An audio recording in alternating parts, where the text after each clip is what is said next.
მოგესალმებით, ვიმყოფები საფრანგეთში, სტრასბურგში, სადაც მიმდინარეობს დემოკრატიის მსოფლიო ფორუმი, რომელშიც აფხაზეთის საინფორმაციო ანალიტიკური ცენტრი მონაწილეობს. გამომდინარე იქიდან, რომ ყოფილი ჟურნალისტები არ არსებობენ, გადავწყვიტე ეს შემთხვევა გამომეყენებინა და საინტერესო ინტერვიუ ჩავამოყენა საქართველოში.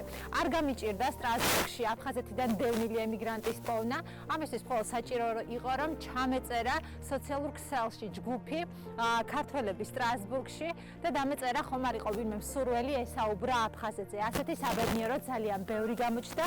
ისიც ჰქონდა სურვილი თავისი ემოციები, დამოკიდებულება აფხაზეთთან დაკავშირებით აფხაზეთის საინფორმაციო ანალიტიკური ცენტრის მაყურებლისთვის გაეზიარებინა და ჩვენი არჩევანი შევაჩერეთ ქალბატონ მედია ლეთოდიანზე, რომელმაც გვიმასპინძლა ამ შესანიშნავ პარკში, რომელსაც ჟოზეფინას პარკი ქვია.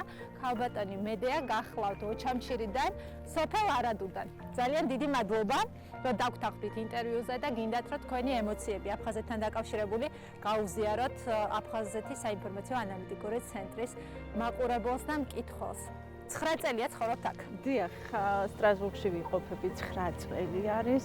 მოგესალმებით პირველ რიგში. ეკა ძალიან გამიხარდა, რომ დამიკავშირდით და ძალიან გამიხარდა, რომ ვახერხებ თქვენთან ერთად ინტერვიუს მოცემას. მოგვიყევით თქვენ შესახებ, რამდენი წელია რაც სტრასბურგში ცხოვრობ? 9 წელია სტრასბურგში ვცხოვრობ. 2014 წლის დეკემბერში ჩამოვედი ოჯახით სტრასბურგში. როგორ შეეწყვეთ აქაურობას? რა თქმა უნდა, აფხაზეთიდან დევნილს ძალიან გამიჭირდა. მეორედ გამختარიყავი საფრანგეთში ტოლვილი, საფრანგეთის სტრასბურგში ტოლვილი. ძალიან გამიჭირდა და დავიწყე თავიდან ცხოვრება და მახსენდებოდა ტოლვილობის პირველი დღეები. სხვათა შორის აქაც სასტუმროში მომიწია ცხოვრება და საქართველოში სასტუმროში ცხოვრობდი წყალტუბოში. და მახსენდებოდა ის ჩემი გავლილი ტოლვილების პერიოდი, დევნილების პერიოდი, მაგრამ ძლიერდებოდი იმით, რომ შვილი მყავდა, მეუღლე მყავდა და ვამხნევებდით ერთმანეთს და დღემდე მოვედით აი აქამდე. და მადლობა ღმერთს. წყალტუბოსავით ლამაზია აქაურობა, რაღაცით გავს ერთმანეთს ნამდვილად. გარემო ნამდვილად საოცარია, მაგრამ ალბათ ჩვენი ადგილი მაინც ჩვენი სახლია, ხო? ის რაც დავტოვეთ. რა გახსოვთ, რამდენი წელი ვიყავი, როდესაც წამოხვედი? წყალტუბოს ძალიან დიდი მადლობელი ვართ, რა თქმა უნდა, წყალტუბოსი შეგვიფარა იმ დევნილები, მაგრამ ყოველთვის ვეძებ ჩემ აფხაზეთს. ყოველთვის ვეძებ, აი ეს ყვავილებიც აფხაზეთს მახსენებს. აი მე იქეთ წავალ ერთი კამა არის აღმოცენებული და ყოველთვის მახსენებს ჩემს აფხაზეთს და მინდა არ მინდა ყოველთვის მიწევს გავიარო იქ. აი იმ კამის გულისთვის შემოვდივარ ამ პარკში, რომ ის კამა ვნახო და გავიხსენო ჩემი აფხაზეთი, ჩემი სოფელი. აქ ზაფხულში გამოვაქვთ პალმის ხეები და ძალიან მიყვარს შემოსვლა, იმიტომ რომ აი ის უფრო აფხაზეთს მაგონებს, ყველაფერს ვაკავშირებ აფხაზეთს.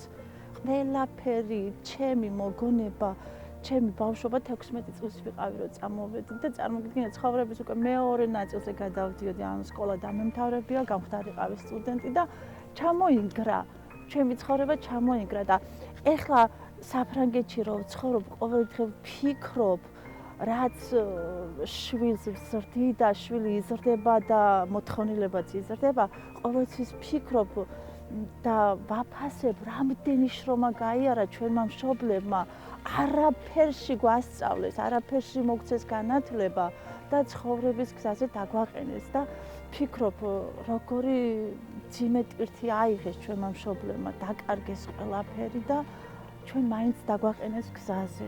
რა არის ის კადრი, რომლითაც თქვენ სოფელს იხსენებთ არადუზე, როდესაც ფიქრობთ პირველი რა გახსენებთ? ალბათ ჩემი ბავშვობა, მეზობლები, აი სკოლა, ჩემი მასწავლებლები და მინდა აქვე დავამატო, ეკა რომ მე რაც ვისწავლე აფხაზეთში, რაც ვისწავლე საქართველოში, ჩვენი სიყვარული, აი ჯერ ისეთი მე არსად არ მიპოვი, არ არის ის სიტყვა, არ არის, ჩემი მიწა ეს არ არის. და ხოლმე დაბრუნება იყოს, აქ ყველაფერი უკვე აწყობილი გაქვთ, ხო? ოჯახი უკვე გამართულია, ბავშვი სკოლაში დადის, როგორც მიყვებოდით. აი ხოლმე რომ უცებ გითხრან, რომ აფხაზეთში დაბრუნების დრო მოვიდა. რა თქმა უნდა, უცებ. აი არც დავფიქრდები, აი ესე ავიღებ ჩემს ერთ ჩანთას ალბათ და წავალ აფხაზეთში დიდი სიამოვნებით. ალბათ ერთი ჩანთით წამოხვედით აფხაზეთიდანაც. როგორი იყოს გზა დევნილობამდე აფხაზეთიდან, აი იმ სანატორიუმამდე, სადაც მოგიწიათ მერე წლები ცხოვრება? წამართვეს, ლაღი ბავშვობა წაგვერთვა. ძალიან წაგვერთვა ლაღი ბავშვობა, მინდა დავიწყო ენგურის ხიდის გადმოსვლა ღამის საათებში, თუ როგორი სროლები. აი მოვდიოდით და ჩვენს უკან აი არადუდან ვარ და არადუდან გამოვდიოდი და მინდა რომ გითხრა, ფეხში შველა მოვბოდი. ფეხსაცმელის აღებაც ვერ მოვასწარი და მახსოვს უკვე რომ ჩამოვშორდი არადუს სკოლას, მეგობარ გოგოს დავნახევა რომ ფეხში შველა ვიყავი და თავისი ფეხსაცმელები ზუგდიდში მომცეს. და აი ჯოჯოხეთი იყო რომ ჩვენ დავტოვეთ ჩვენი აფხაზეთი, დავკარგეთ ახალგაზრდა, საუკეთესო ახალგაზრდობა დაკარგა ჩემო სოფელმა. მთლიანად აფხაზეთმა რა თქმა უნდა, მაგრამ ჩემო სოფელმა ძალიან დიდი ახალგაზრდობა დაკარგა, იმიტომ რომ ჩემი სოფელი იყო გაცვლის კალიდორი. არადუში იცვლებოდა ტყვეები. და ჩემი სოფლის ზემოთ იყო 5 აფხაზური სოფელი. და ძალიან ბევრი დავკარგეთ, ძალიან ბევრი ახალგაზრდობა დავკარგეთ, ძალიან ბევრი ბავშვები დაიღუპნენ და ბევრი შეეწირაო. აი ამბობთ რომ კორიდორი იყო ერთგვარი თქვენი სოფელი და აფხაზებით დასახლებული სოფლები იყო თქვენ ზემოთ. ანუ ბევრი თანატოლი მეგობარი აფხაზი გყავდათ? რა თქმა უნდა, ჩვენ სოფელში იყო ქორწილი აფხაზე, მოყავდათ აფხაზი, თხოვდებოდნენ აფხაზე. ნათლავდნენ, აფხაზები ნათლავდნენ ბავშვებს.